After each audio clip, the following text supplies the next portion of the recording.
Kembali kita akan diskusi dengan narasumber kita sudah berada di studio. Masih bersama dengan saya ada Kang Saan, ada kemudian Mas Toto, dan kemudian ada Jubir Tim Pemenangan Pramono Anung, Rano Karno, Aris Setiawan Yudi. Mas Aris, terima kasih atas waktunya bersama kami. Sebelum kita berbicara mengenai DKI Jakarta, saya kembali dulu ke Mas Toto dulu ya. Mas Toto, tadi kita sempat berdiskusi tentu tentang Jawa Timur dulu. Ya. Jawa Timur itu tadi kalau kita pantau beberapa survei yang kemudian sudah dilakukan bersama-sama ini, itu memang Khofifah itu unggul, begitu ya. Apakah kemudian masih akan ada peluang kejutan pada Pilgub di Jawa Timur ini, Mas Toto? Ya, memang Jawa Timur dari berbagai survei yang dilakukan, lembaga besar termasuk Carta Politika menempatkan Mbak Khofifah dan Emil Dardak masih dalam posisi tinggi. Apakah mengejutkan? Tidak. Kenapa? Karena buat Ibu Khofifah, ya faktor incumbency ada di pihaknya. Bahkan dua-duanya maju kembali antara Ibu Khofifah dengan Mas Emil. Yang kedua, ini kita harus ingat investasi sosial dan politik Mbak Khofifah udah luar biasa lama. Pernah 2 kali kalah ketika maju melawan Pak Dekarwo. Artinya ini kan bisa dikatakan pilkada keempat kali. Dan itu adalah sebuah investasi elektoral yang tidak mudah dikalahkan oleh sosok yang baru seperti Mbak Lulu misalnya, atau kemudian Ibu Risma sekalipun. Karena Ibu Risma sempat mengalami masa jeda setelah berkiprah di Surabaya, lalu kemudian ada di level nasional, butuh waktu lebih lama untuk kemudian memposisikan dirinya kembali menjadi tokoh Jawa Timur. Jadi itu faktor pertama yang menurut saya sulit untuk kemudian menjadi tantangan lah buat para calon lain untuk mengejar ketertinggalan. Faktor kedua, kalau berbicara mengenai 3 pasang ini, yang sebetulnya memiliki positioning ideologi secara politik berbeda adalah Bu Risma. Bu Risma mewakili kalangan nasionalis, sementara ada 2 pasang yang dianggap mewakili kalangan NU. Pasangan dari PKB dengan Mbak Khofifah dengan Emil misalnya, Mbak Lulu dengan Emil. Dan kalau kita lihat dari survei-survei yang ada, kecenderungannya ternyata pasangan dari PKB ini belum bisa bergerak secara optimal.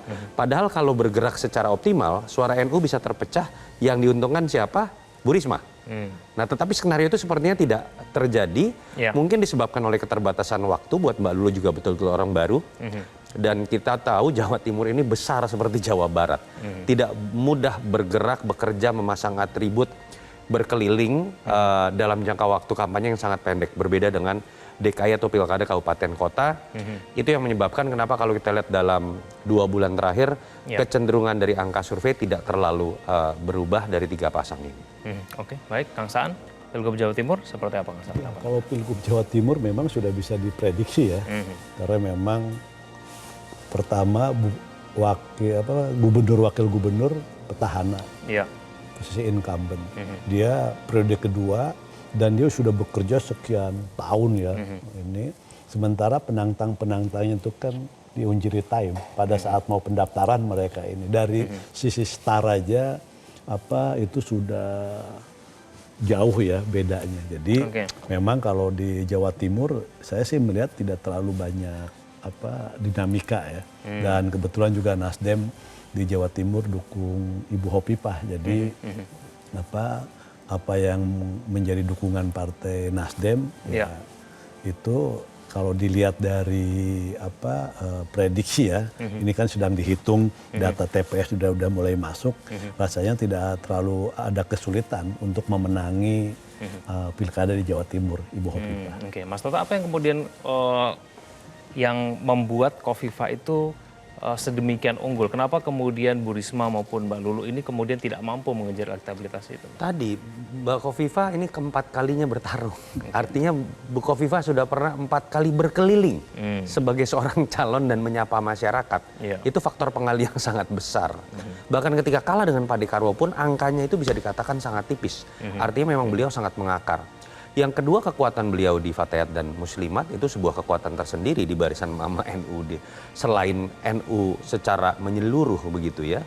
Dan kita tahu Ibu Risma misalnya memiliki keterbatasan untuk masuk sebagai sosok pribadi. Walaupun wakil dari Bu Risma juga berasal dari kalangan NU. Dan lagi-lagi bukan hanya di sini, tetapi faktor incumbency dengan tingkat pengenalan yang sudah merata, popularitas yang sudah lebih merata, dengan skema kampanye dalam jangka waktu pendek seperti yang ada dalam Pilkada Serentak 2024, itu sangat diuntungkan.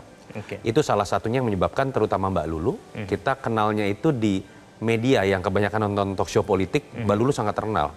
Tapi dalam konteks sebagai seorang calon di Jawa Timur, saya pikir tidak mudah dalam jangka waktu pendek bisa misalnya memasuki bas-bas NU yang memang sudah sangat terikat sebagian diantaranya oleh Mbak Khofifah. Dan tetap bersatunya kedua sosok ini antara Mbak Khofifah dengan Emil Dardak itu juga kekuatan branding secara tersendiri. Karena mayoritas dari pasangan di level gubernur ataupun bupati wali kota biasanya terpecah. Artinya ketika mereka bicara tentang keberlanjutan, konsolidasi, menyempurnakan, itu sudah memiliki fondasi awal ketika keduanya dianggap rukun dan tetap maju dengan pasangan yang sama. Oke, baik. Pemirsa, seperti yang bisa Anda lihat juga di layar kaca Anda, kami juga melakukan pemantauan ya di sejumlah TPS, proses penghitungan suara, di mana ada TPS dari Khofifah Indar Parawansa, kami tampilkan di situ. Proses penghitungan suara di calon gubernur lainnya juga kami tampilkan. Ada TPS Ahmad Lutfi, kemudian juga Andika Perkasa.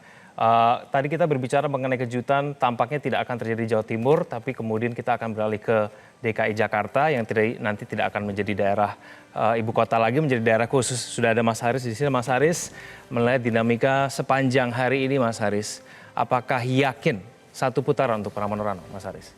Insya Allah memang satu putaran ini bukan saja harapan dari tim pemenangan ya, dari kami, tetapi juga saya mengecek di masyarakat, ini harapan masyarakat. Karena apa? Karena masyarakat kan daerah-daerah lain juga hanya satu putaran kan. Hanya memang Jakarta punya term atau khusus aturan yang memang mengharuskan 50%. Tetapi kalau kami berkaca dari tren yang ada di beberapa hari terakhir, ini kita melihat insya Allah satu putaran. Karena apa? Ada rekonsiliasi yang bisa dikatakan rekonsiliasi yang luar biasa antara dua kekuatan besar di Jakarta. Misalnya adalah pendukung Pak Ahok ya di Pilkada 2017 dan pendukung Mas Anies di 2017. Dua kekuatan ini kan sama-sama mencintai gubernurnya masing-masing. Karena apa? Karena selain sosoknya juga karena program-program kerjanya. Nah, ketika sosok ini sudah bersatu, berkoalisi ya untuk mendukung Mas Pram dan Bang Dul, insya Allah hasilnya mungkin bisa kita bisa kita harapkan seperti terjadinya rekonsiliasi nasional misalnya antara Pak Prabowo dan Pak Jokowi di Pilpres 2024 gitu. Karena memang sekali lagi seperti yang Pak Prabowo sampaikan, Pak Prabowo kan ingin sekali namanya masyarakat itu elit-elitnya rukun, elit-elitnya bergandengan tangan agar mampu maksimal menyampaikan dan memberhasilkan kebijakan-kebijakan yang pro rakyat seperti itu. Nah, maka ketika kemarin Mas Pram dan Bang Dul itu mendapatkan dukungan baik dari Pak Ahok, kemudian Pak Anies, bahkan Pak Bang Foke juga mendapatkan dukungan. Ini membuat masyarakat yakin, oh ini pemimpin yang kita tunggu-tunggu. Jadi Mas Pram dan Bang Dul mendapatkan dukungan dari Pak Anies, Pak Ahok ini bukan blunder seperti yang dikatakan misalnya ada seorang wakil kepala KSP ya yang tiba-tiba menjelang hari pemilihan Kodari ya wakil KSP itu kan mengatakan ini blunder. Saya yakin ini tidak, gitu kan. Karena masyarakat ini ingin adanya persatuan seperti itu dan masyarakat Jakarta saya berkali-kali menyampaikan bahwa dari berbagai lembaga survei atau riset masyarakat Jakarta ini 5 kali lebih rasional daripada pemilih di daerah-daerah lain. Karena memang tadi disampaikan juga lebih terinformasi dengan terkoneksi dengan teknologi komunikasi dan sebagainya sehingga masyarakat Jakarta ini ingin memilih berdasarkan sosok yang memang dicintainya, disukainya. Bukan hanya giringan-giringan elit di akhir-akhir seperti itu. Nah, ini yang membuat kami optimis ya. Di tim pemenangan pun kami optimis karena selain tadi ada faktor Pak Anies, Pak Ahok, Mas Pram juga menyatakan biasanya Forkabi dan FBR itu sulit bersatu dalam politik, dalam pilkada. Tetapi kali ini bersatu.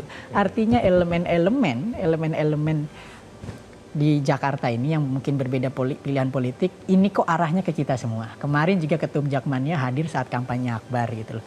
Artinya ada kekuatan atau ada gelombang dukungan masyarakat yang menginginkan Mas Pram dan Bang Dul ini menang di Jakarta. Kapan lagi mungkin misalnya masyarakat Jakarta ngelihat si Dul anak Betawi asli beneran mimpin di Jakarta. Seperti itu. Nah, ini hal-hal yang kami rasa saling melengkapi, faktor-faktor yang insya Allah mudah-mudahan nanti jam 3 atau jam 4 mudah-mudahan kita dapat hasilnya secara bukan resmi ya, tetapi kalau quick count ini kan sebagai mekanisme kontrol juga. Mekanisme kontrol dari perhitungan real count KPU. Karena margin errornya kurang lebih kalau quick count 0,5 ya Mas ya? 1%. Kurang lebih 1%. Sehingga seharusnya sudah bisa dijadikan patokan. Tetapi kami meminta masyarakat yang ada di Jakarta untuk mengawal TPS masing-masing. Kan penghitungannya nggak lama nih, cuma ada satu surat suara.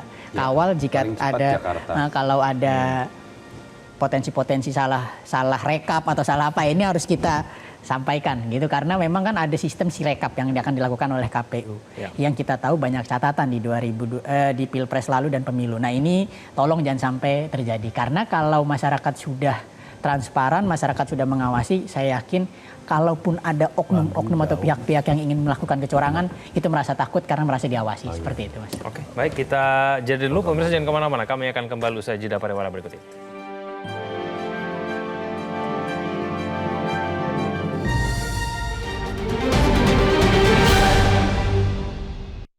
Jelajahi cara baru mendapatkan informasi. Download Metro TV Extend sekarang.